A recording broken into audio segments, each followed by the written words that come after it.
That was f***ing Wildfires. They're unpredictable, they're dangerous, and every year they destroy millions of acres of land, countless homes, and even whole communities. But there's a side of firefighting that not many people get to see: what happens above the flames. I took a trip down to California to capture one of the most powerful tools in the fight against wildfires, the CH-47D Chinook. It's a story about patience, precision, and raw power. And it almost didn't happen. I was there to capture a Chinook that belongs to Billings Flying Service, one of the biggest players in the game. My goal? To capture this beast in action up close as it scooped and dropped thousands of gallons of water on wildfires. But here's the thing. Wildfires don't run on a schedule. So what happens when you show up and no fires? I flew into Sacramento, and to kick off the trip I stopped by the Cal Fire Aviation HQ. I also made a video about that one if you want to check it out. The Chinook in question, 4AJ, is based at the Columbia Air Attack Base.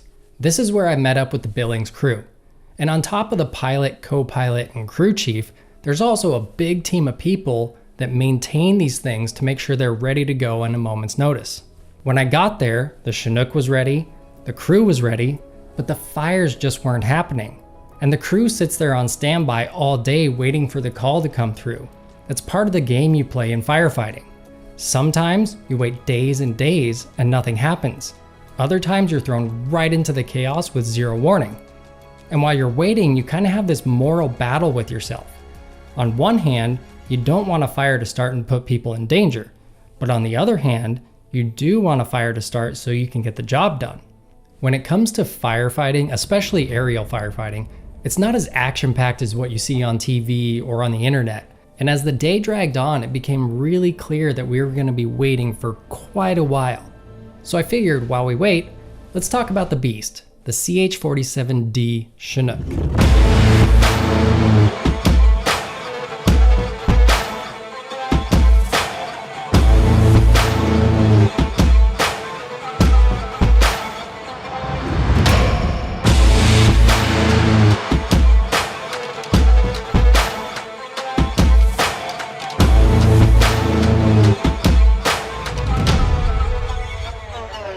You've probably seen these in action with the military before, but today they're being used to fight a different kind of battle: wildfires.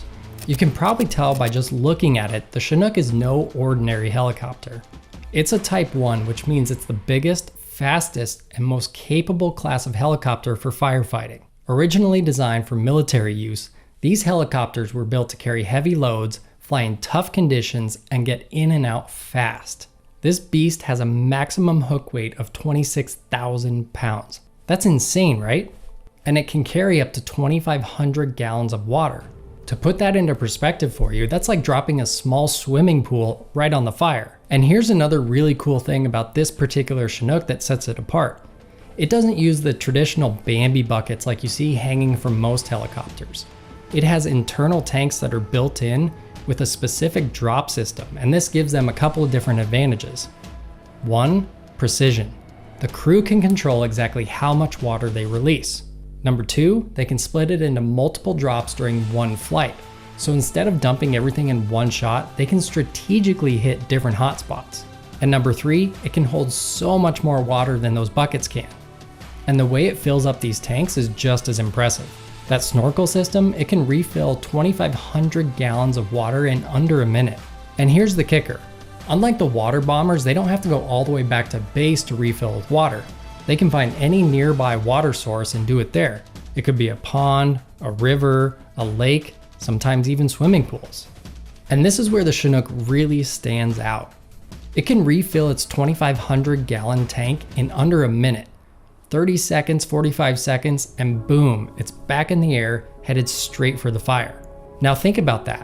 When every second counts, the ability to hit the fire over and over and over again in a short time span gives the teams on the ground such a huge leg up. One of the things I learned is that the pump is actually located at the end of the snorkel rather than up high next to the tank because it's a lot more efficient that way.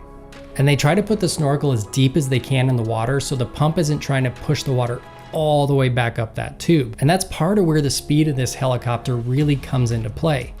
When you're working in these types of situations, every second counts. Literally. Oh, I almost forgot to mention the fun part, the power. Each engine produces more than 5,000 horsepower. Combined, that's more than 10,000 horsepower. That's a lot of horsepower. Jeez. And because of all of this, the weight capacity, the speed, the efficiency, the stability, that makes the CH-47 one of the best firefighting helicopters in the world. Hands down one of the best.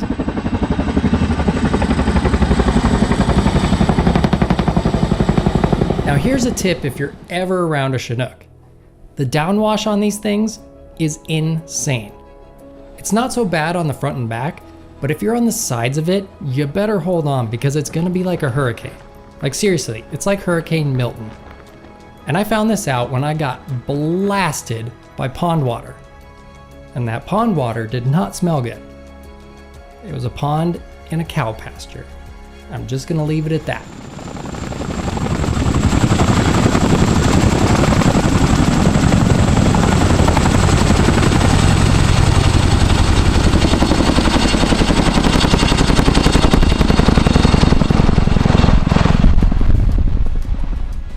Now the company that I was there working with, Billings Flying Service, is a family-owned operation out of Montana, and they've been around since 1983. And in that time, they've become a leader in aerial firefighting and heavy lift operations with their fleet of Chinooks and other helicopters. Billings has taken military helicopters and adapted them for civilian use. They have a ton of experience with these top-tier helicopters.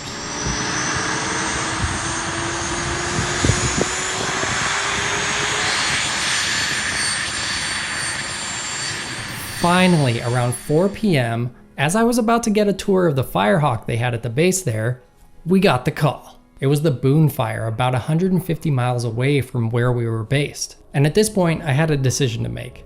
Do I make the drive tonight and hope that I capture something by the time I got there? Or do I just wake up early in the morning and try to get there as early as I can? And with the distance and time of day, I decided it was just best to hit the road first thing in the morning. But how early do you ask? 4:30 a.m.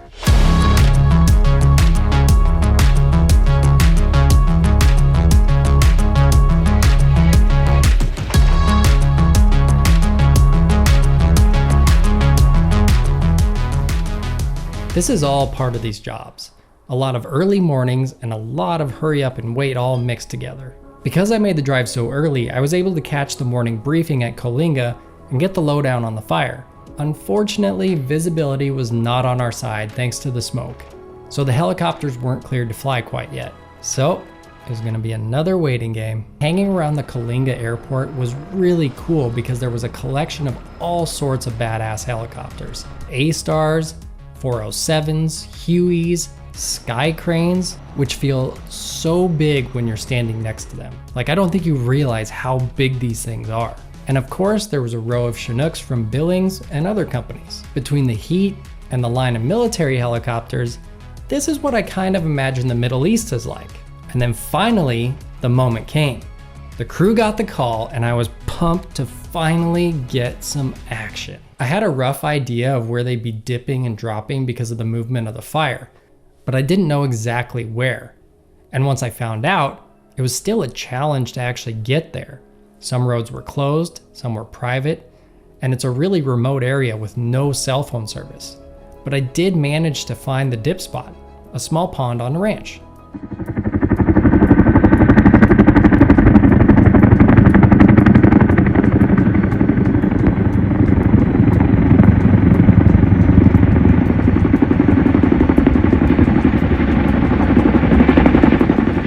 It all happened so quickly. You see them coming in the distance first, or I guess you hear them first.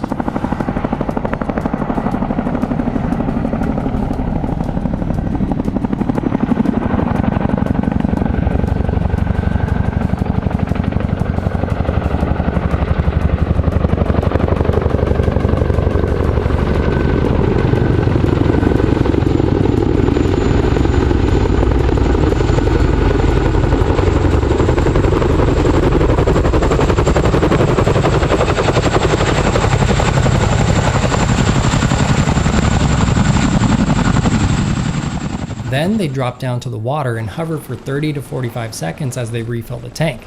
It was incredible to watch this massive machine hover so precisely and be back off to the fire again.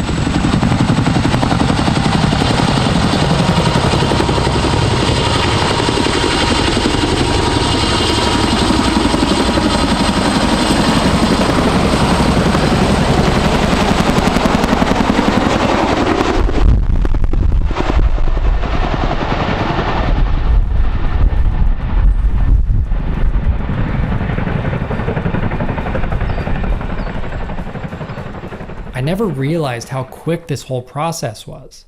Now here's a downside. I couldn't get close enough to the drop zone. It was way too deep in a valley and the roads were all closed and it was really remote. But if I would have had cell phone service in this spot, I would have gotten all the text messages telling me that they were flying on a new fire right next to the airport. When I finally did get those messages, I only had about 30 minutes of light left, so I had to hustle. But I'm happy to say that I got the drop shots. I was pretty pumped, even though it was a little dark, and I also got some really cool sunset shots.